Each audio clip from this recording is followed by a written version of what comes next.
Thanks very much for the invitation. Yes, it's a long title, but it's a short presentation because it's an ongoing process. Let me start by saying, why are we interested in portfolio education and the selection of ministers? We are interested in these topics because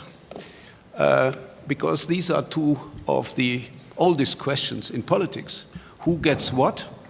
Been asked by Laswell a very long time ago, and who gets in? Asked by Matthew in the 1960s. What I would like to do is to ask more specifically which political parties allocate which ministries, for what reason, and who are selected for ministerial positions among the pool of potential candidates. And those are two questions that are extremely important in political research ever since. Let's briefly focus on the literature, as Mark did too. The literature on portfolio allocation actually has focused on two approaches. One is the quantitative approach, and the other one is the qualitative approach. The quantitative approach, early work dates back to the 1960s and the 1970s, where Gamson, Brown, and Franklin basically found that political parties receive the same percentage of share of portfolios as the percentages of seats in cabinet. And that is what they called Gamson's law. And as I said, Brown and Franklin basically operationalized this, taking 13 European countries into consideration over more than 30 years. Another group of scholars 30 years later argued that not only the portfolios, or that the portfolios matter, but that not each portfolio is equal to the other. So there is not an equal value among the portfolios. For instance, finance minister being more important than family minister. Now, empirical findings based on expert interviews done by Warwick, Druckmann, and others confirmed this for Western Europe and for Central Eastern Europe. And they also checked this against Gamson's law, and they found that Gamson's law is still a stronger predictor for the portfolio allocation than the political weight of ministries as they suggested. The qualitative approach basically follows the argument that portfolio allocation political parties have a portfolio preference. Butch and Keman did a book on this, and they related the ideology of political parties to the portfolio education, and basically argued that social democrats had certain special ministries like labor, while conservatives focus on finance, economics, agriculture, and so on. And this has been confirmed basically by Hannah Beck and Mark Debus and others using party manifesto data. A fairly new idea was introduced by Escobar, Lemon, and Taylor Robinson for Latin American cabinets. They introduced the idea that one can differentiate between different sorts or different types of ministries, high prestigious, medium prestigious, and low prestigious ministries. I'll come back to that when I talk about Germany. The literature on the selection of ministers can also be summarized under two headings: institutional approach, introduced by Dowding and others, who basically argue, it's based on the principal agent theory, argued that the selection of ministers is constrained by constitutional, party, and strategic considerations. So that's what they have to take into consideration when they select the ministries. And under constitutional constraints, they include the size of the cabinet, the power, the formal power of the prime minister, of the leaders, the selection and dismissal, and so on. Party constraints are the consideration that prime minister has to take vis-à-vis parliamentary fraction, the parliament and the party fraction and the party executive, and the strategic constraints are based on questions such as the mixture of old and young ministers, the more dynamic ministers, more consensus-oriented ministers, and so on and so on. So these are constraints in the process of the selection of ministers, which is what the Social Democrats are today going to do, because they're selecting their ministers today. The individual approach in the selection of ministers is based on literature by Blondel and Thibault 25 years ago, where they looked at the profession of ministers, their political careers, their political experiences, duration, and so on and so forth. More recently, colleagues from Southern Europe, Costa Pinto and others, looked at the issue of technocrats being outsiders versus more parliamentary professionals being insiders, and they found that in Southern Europe you find more technocrats than in Northwestern Europe. Now, why am I saying this? I would like to apply these approaches to our findings in Germany. What do these approaches tell us about the portfolio allocation and the selection of ministers? First of all, in Germany, who gets what? If we take the quantitative approach, which is Gamson and Brown, and then we can see that comparing the Merkel III and the Merkel IV cabinets, that is the last cabinet and the forthcoming cabinet. First of all, we see that the number of seats has not changed in cabinet. We are still talking about 16. Secondly, although the Conservatives and the Social Democrats lost substantial numbers of parliamentary seats in the 2017 election, we find that the parliamentary representation of both governing parties predict nearly 100% of their portfolio payoff. So Gamson's law has been confirmed. Third point is that the junior partner, the CSU, receives a slightly better payoff, and that is also in accordance to the theory that smaller parties receive a better payoff, and as such might have a relative stronger impact on governmental policy, which we can predict for the CSU in the forthcoming years.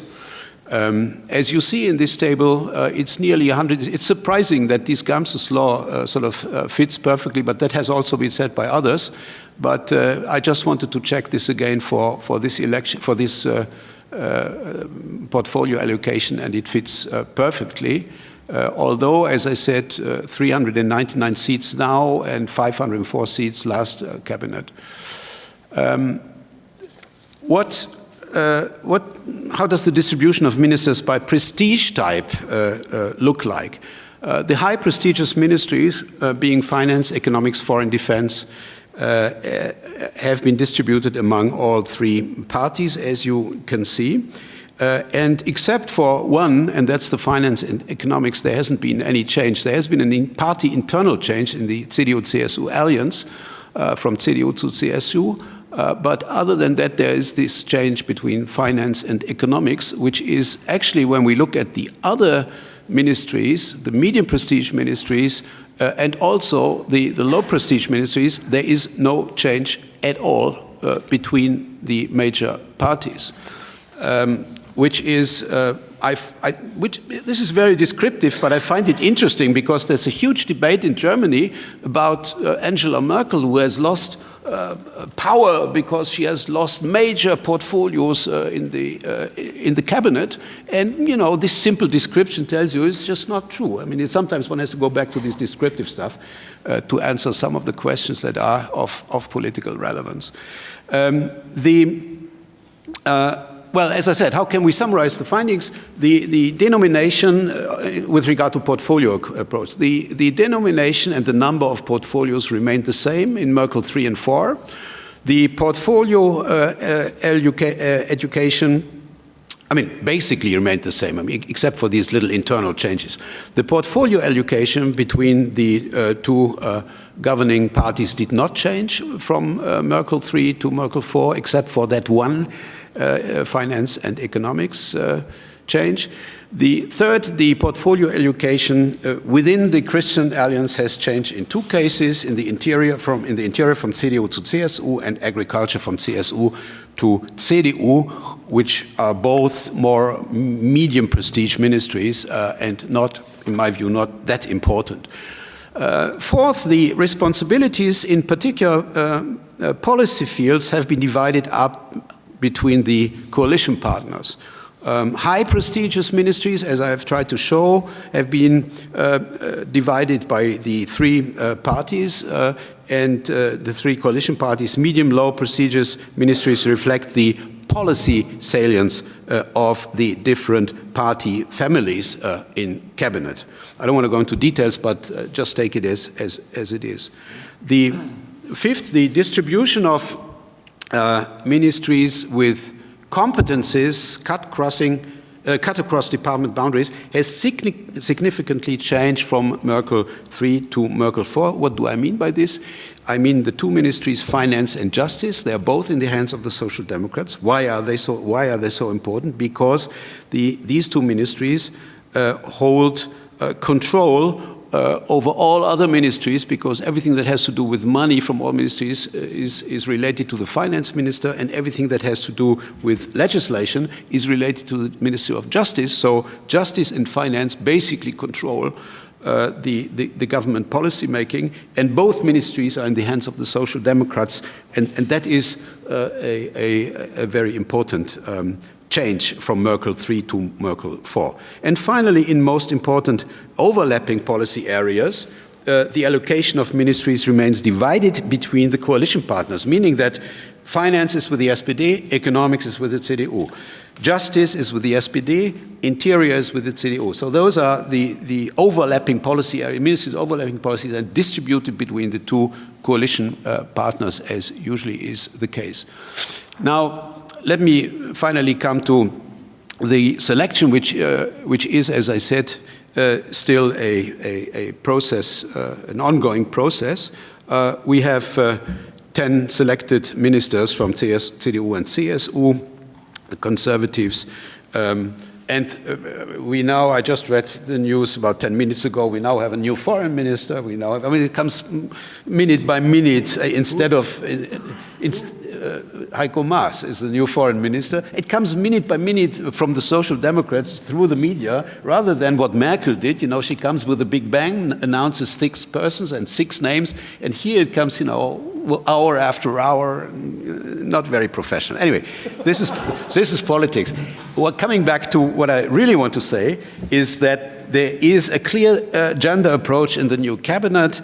We know that 7 out of 16 cabinet members will be women.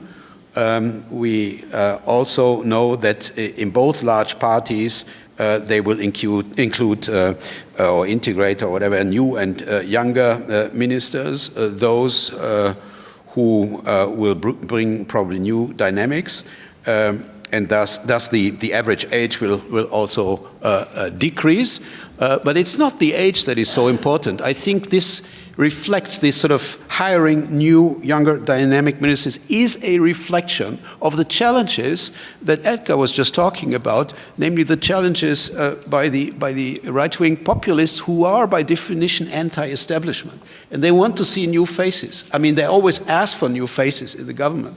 And these established parties, the 2 big parties, are actually forced to change their personnel. I wouldn't be sure if the AfD wouldn't be there if they would really have taken that strategic change in personnel. I think this is a consequence of the demand by the voters of the AfD vis-à-vis the established parties. They are just forced to do it. And that has a tremendous effect, I think, on the composition and the selection of the new cabinet. Even more important, what are the strategies? Not more important, but what are the strategies, the political strategies, talking about the 2 or 3 constraints that I mentioned in Dumont's and Dowding's approach. Let me show you that. Yes, I'll finish in 2 minutes. Let me tell you that 60% of the ministers that have been selected, I'm only referring to the conservatives now because those are the ones I just calculated. 60% of the ministers have been selected on grounds of governmental experience. That is, member of national parliament, national cabinet, and strong administrative competence in the executive. 50% have been recruited on basis of regional inclusion in cabinet, which is another constraint. And this is the most striking finding. 70% have been recruited from parliamentary fraction and party executive. Now, that is not surprising, but it's also interesting. It indicates that the executive-legislative relation is the predominant selection criteria. Meaning basically that the cabinet knows exactly that they are dependent on the parliament, on the parliamentary fractions, which means that they have to take them into consideration in the selection of their personnel. One can say, well, this is very clear, this has always been the case, this is how parliamentary system works, but as we see in Southern Europe, and if we look at the literature that I referred to at the beginning from our friend Pinto Costa, you see in Southern Europe that there are more and more technocrats and outsiders joining in the cabinets in Southern Europe. And these are also parliamentary democracies. So, there's something that we need to explain why it is different in Southern Europe and why we still have this strong executive-legislative relation in the northwestern European countries. I finish.